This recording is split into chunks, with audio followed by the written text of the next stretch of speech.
What's up, T.O.? T.O. Terrell Owens. Terrell. I know, right?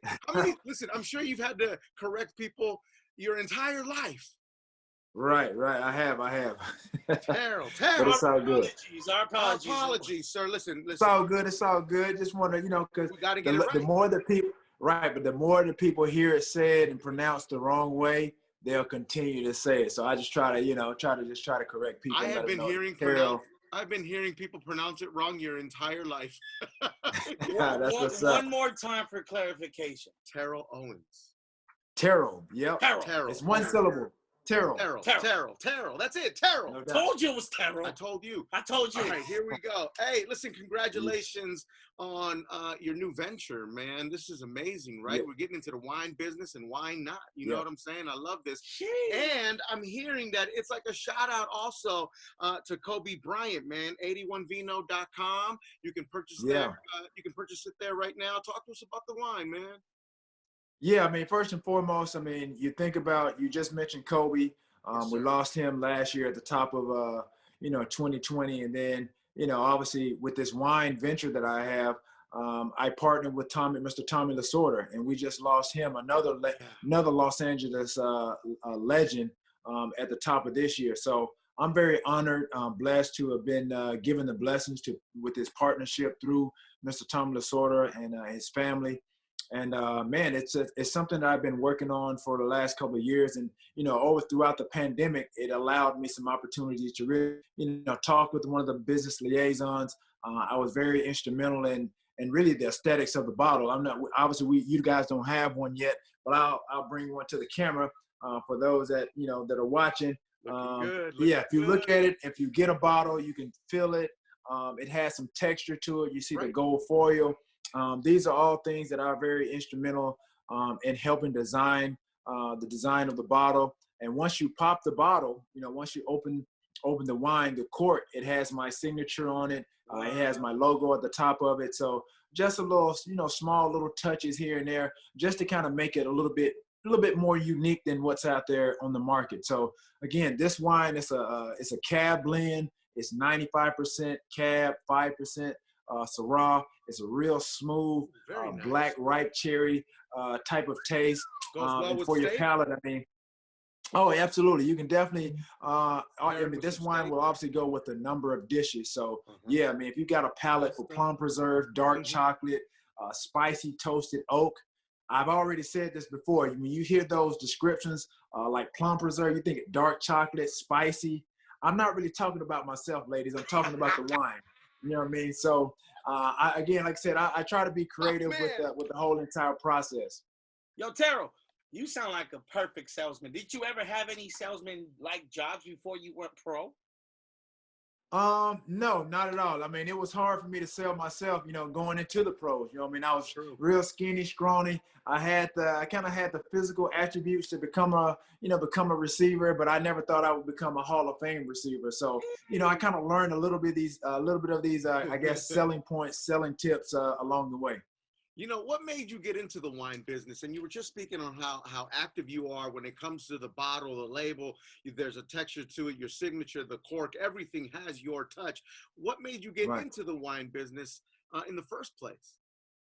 Well, just again, a mutual friend, a mutual connection throughout the Lasorda family. And one of the guys that helps me with my marketing and branding out of New York, his company is called Max Management, MAXX Management. And so it came through that connection. And so Max, obviously, he knows I'm pretty healthy. He asked me about, my wine, I guess, my wine, I guess, explorations or what have you, or just my taste in wines. And I told him, I like white wines. I've dabbled a little bit with the reds. And so obviously, when you think about the community, the wine community, everybody has a palate for red wines. And so I had to kind of develop my palate over the last couple of years. And I thought, look at this partnership. I'm partnered with one of the greatest, in Los Angeles mind, one of the greatest owners of the Los Angeles Dodgers, and Mr. Tommy Lasorda. So I'm a Hall of Famer. He's a Hall of Famer. I thought it was just, it was marriage made in heaven. And it was a great opportunity that I couldn't turn down. So legendary. 81vino.com. Now, listen, you're looking at two Mexicans right here. Does it pair well with tacos? Yeah, tacos. Hey, absolutely. Like I said, this wine can, again, it can go with any dish. It depends on your palate. But again, for you guys, it definitely can go with some tacos. That's for sure. Appreciate that. What's up? Yo, Super Bowl predictions. Let's get straight to it. Let's talk football. Super Bowl predictions. Who's going? Who winning? Oh man, I think if we have a healthy Patrick Mahomes, you see the Chiefs go back to back. If he doesn't, if he's not available, then it's any team's game. You think about the Buffalo Bills and what they've been able to accomplish this year. You think of the addition with Stephon Diggs and just a hell of a season that he's had, and just really that comeback of a season that Josh Allen has had. Last year he was on the cusp, made a few mistakes in the game that they played against Houston. They definitely could have won that game.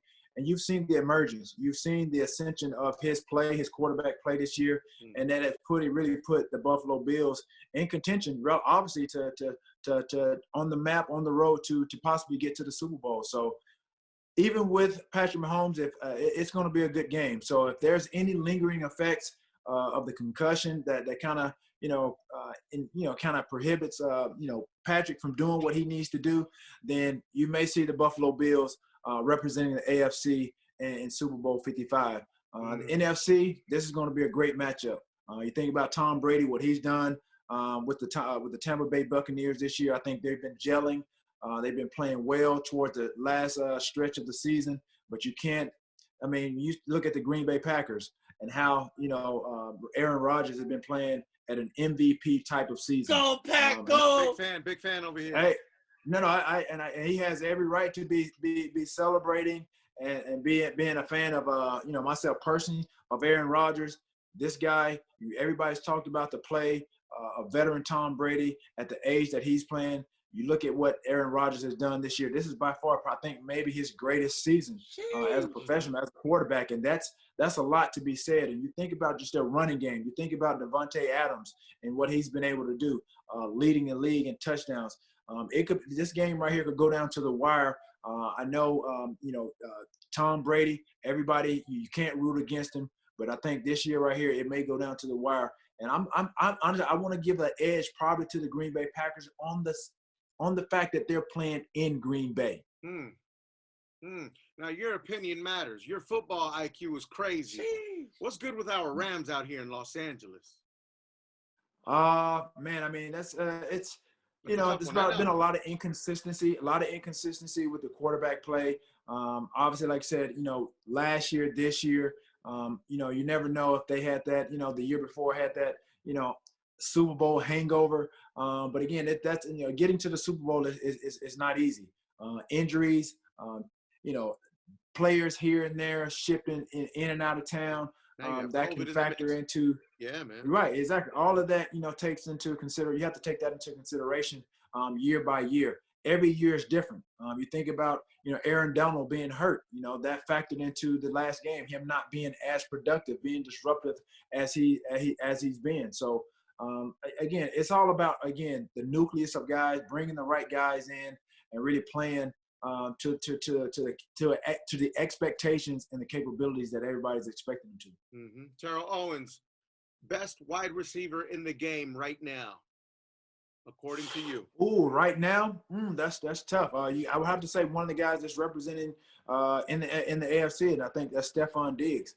There's a lot of guys that played very, very well this year. Devontae Adams, you look at his statistics, his numbers, kind of just quiet, but he put up some big numbers. But right now, you have to give the nod. Obviously, Stephon Diggs is really putting himself in a category of one of the best in the league. Of course, you have your DK Metcalfs.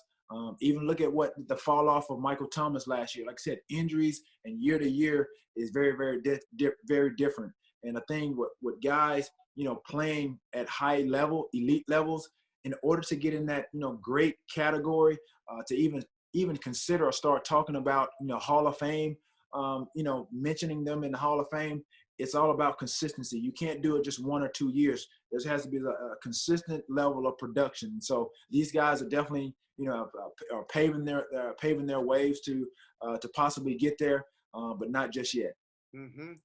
81, the Vino. Sounds delicious. You describe it so well, my guy. Where can someone purchase it? Right now, we're selling online. You can purchase signed and unsigned bottles at 81vino.com. And as you alluded to earlier, the Vino, like I said, I'm a big fan of Kobe Bryant. We're approaching, obviously, the year anniversary of the passing of his daughter, and everybody that lost their lives on that helicopter on January 26, 2020. So again, I've always been a fan of his. I met him in '99. We've kept in constant contact, Wow.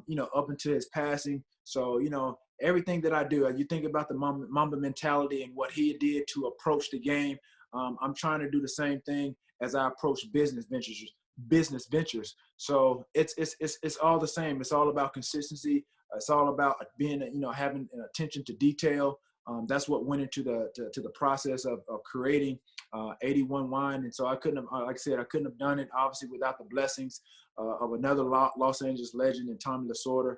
And again, it's unfortunate. Rest in peace, his soul. He just passed recently. So again, I just want to continue the legacy that he has continued and instilled here in the Los Angeles area. Man, it's like you got two angels just watching over you, man. You got Kobe, you got Tommy, you're good. Absolutely, man. So like I said, I'm always trying to, find ways to, kind of touch LA. LA has kind of touched me in a way, especially with these figures. Again, like I said, 2 years in the making. Like I said, we've lost two Los Angeles legends in Yes, Kobe sir. Bryant and Mr. Tommy Lasorda. So, man, God bless, rest in peace, Yes, both sir. of their souls. And so, man, I'm just doing everything that I can on my end to kind of just spread the love. And again, like I said, this is a new year. We got a new president. Yeah. Everybody's looking forward to some new energy. Obviously COVID has kind of basically put a damper on everything. But as soon as we get back to normal and we kind of can put this COVID thing to rest, I think the world will feel better about ourselves. And I think, having some new fresh faces in the White House is starting to do that. Yes, sir. Yo, T.O., you mentioned meeting Kobe back in '99. Favorite memory? You got a quick story? Quick story. Oh, man, I mean, obviously my number is 81. The wine is 81. I can't, every time that I see any clips or highlights of the game that he scored 81 points, it's almost like, okay, I resonate with that. Man. And my last time seeing Kobe was his daughter Natalia was a junior, I think, in high school. She plays at Sage Hill. My daughter was a freshman at Culver City. And so I didn't know he was coming to the game. Their school, Sage Hill, played at my daughter's school at Culver City, and I walked into the gym, and he was sitting up top, and so he and his wife, and so we set up in the stands, and we talked and chatted about some business ideas, and we talked mostly about just being parents, being fathers, being there, just supporting our daughter. So that was my last and most fondest memory of Kobe. And I have another one too, just going to one of his last farewell games. I'm sitting courtside with a friend of mine, and so he was supposed to give me a pair of shoes, and so he sent this guy back there in the back, and he's like, "Yo, go get my guy some shoes." And so toward the end of the game, the guy came back. I think his name was Jose. Jose came out there, with about 5-6 boxes of Kobe's. And I'm walking out of the stadium with him, man. So that was a very special moment too, and just showed his respect and love for me as an athlete. And obviously, when I played in Philly, him being from Philly, like I said, he had a lot of love. Yeah, exactly. Exactly. You say you bring up Philly. What's up with the novella with the Eagles and Carson Wentz? What's gonna happen there, huh? Novella, by the way, means what? Like a soap opera. Yeah. Novella. Okay, yeah, there's definitely a novella going on over there. Yes, sir. You know what I mean, Carson. Injuries play a big part and it's inevitable when you play sports, and especially at the quarterback position when you need your legs to be mobile. And obviously, he was a mobile quarterback, more mobile before than he was after the injury. and that had basically kind of plagued him and hindered his progress as a quarterback. Obviously there's a lot of things. Again, when you talk about protection, they've had a lot of injuries along the offensive line. Again, when you can't really get the protection that you need, and you're not as mobile as you once were to get out of harm's way, make plays with your feet, then you're not going to be productive. And a lot of it sometimes is mental. But I think once he can get beyond the mental part of the game, and I think if they can put some people in front of him to protect him and get some people on the outside, some weapons, as he once had, to get that ball out and make plays for him instead of him trying to make plays, then he's going to be all right. But you see the emergence of Jalen Hurts, who's a cool, calm, collected type of cat. And so he's been in different type of scenarios. You saw him, play in the last 3 or 4 games. He doesn't look like a rookie. At times, you're going to have those, kind of rookie mistakes or, things that identify with a rookie. But overall, this guy he's a proven winner. But hopefully they get this situation resolved. Did they get a head coach yet? Did they find a head coach? I think so. Yeah, so I think that's first and foremost, and then that's when they'll address, kind of the needs and the concerns of what happened last year. But can he play? Absolutely. It's just a matter, like I said, yeah. The Eagles hired Nick Sirianni from the Colts.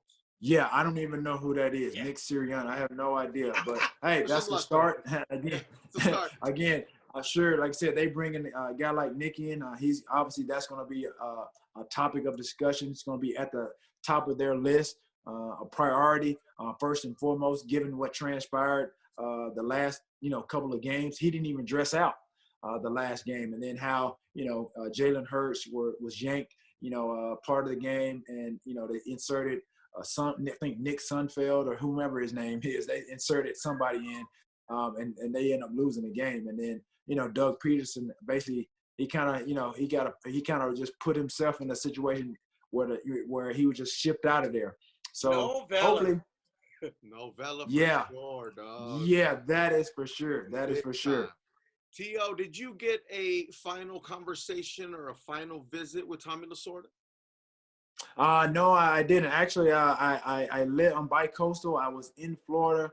I was scheduled to come out here to do a shoot, some shoots at the winery where the wine is made up in Paso Robles. I was going to do the shoot, and he had gotten out of the hospital a few weeks ago on a Tuesday, and so I was coming in the following week, and he ended up passing on that Friday. So I never got a chance to meet him. But throughout the business liaison, throughout the probably 8 to 10 months that I've been working on it, there's been constant conversation. He was looking forward to meeting me and vice versa. And so unfortunately, that didn't happen. But that's given me more inspiration, added inspiration to really, like I said, continue the legacy in which he has in Los Angeles, and obviously with the Lasorda Wines Lasorda Wines family, Lasorda family wines. That's right.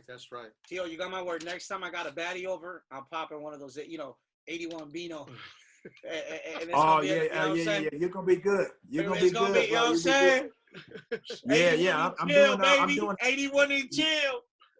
Yeah, I'm doing a lot of stuff, man. So again, I got a clothing line coming out. That's right. Hopefully by next week, I have a small Kobe tribute collection that I've been working on as well. And obviously, like I said, everybody's going to be already kind of anticipating what it's going to be like as we approach the year anniversary of their passing. And so Kobe has meant so much to me, and I created a little Kobe tribute collection. Just with my designer. I've been thinking about it for a while. I've been trying to figure out what I wanted to do to try to give back, show my love for him. And I want to let everybody know too, prior to us launching this thing, I've been very detailed with the fabrics, the design, the aesthetics of it. It's going to look, trust me, it's going to be hot. Just think about black, purple, and gold. And it's going to be some really, really, really hot stuff that we're creating, and we're going to donate 10% of the proceeds to the Mamba and Mambacita Foundation, because Kobe number was 8, his daughter was 2, 8 plus 2 equals 10. 10% is going to go to that foundation. So I'm just looking forward to it, man. It's been something that I've been working on for a while, and so hopefully we can get this thing launched around the time, either the week of or the week after. So definitely look out for that. Sounds amazing. Plus size friendly, because obesity is a real thing. What's that? Is the clothing going to be plus size friendly? Because obesity is a real thing. It's been a real man. thing. I mean, shit. Hey, bro, we might have to go for a couple of workouts, man. I don't know. We go up to like I think double X. I think we go up to like double X. Hey, I'm a double X. I'm a 2X, but I'm trying to get down to an X. So listen, I'm gonna tap in. He's the most athletic, chubby guy you'll ever meet in your entire life. Oh yeah, the most athletic, chubby guy. Okay, I know a couple of those guys. you know a couple of those. You know what I'm saying, in the NFL. I know a couple of those guys. 300 pounds, but they running. But they doing their thing, man. 81vino.com. Right, I love it. You can purchase the vino right there, the wine, Terrell Owens. You can also get an autograph bottle as well if you want to splurge on that. Absolutely. That's amazing, man. That's dope, man. Absolutely. And then if you scroll through the website, it'll tell you about the journey, kind of give you some history on the wine, the vineyard, the winery, even the winemaker, who's the winemaker of not only Lasorda family wines, but 81 wines as well. So Terry Colton, who's again has over 20 plus years of experience, creating and developing palettes of wine. So man, it's been a great experience thus far. The wine business ain't no joke, man. Seriously, 81vino.com. Salute to Kobe Bryant, Tommy Lasorda, Terrell Owens, my G. Peace out, for your time, brother. Thank you. All right, bro. Anytime. I'm gonna see you in the gym. I'm gonna see you in the gym. Yeah, right. Yeah, man. We got to get you down, bro. We got to get you down to that Excel right now. Oh my God. We gonna make it happen, though, Papa. We gonna make it happen. Ooh, let's All right, do it.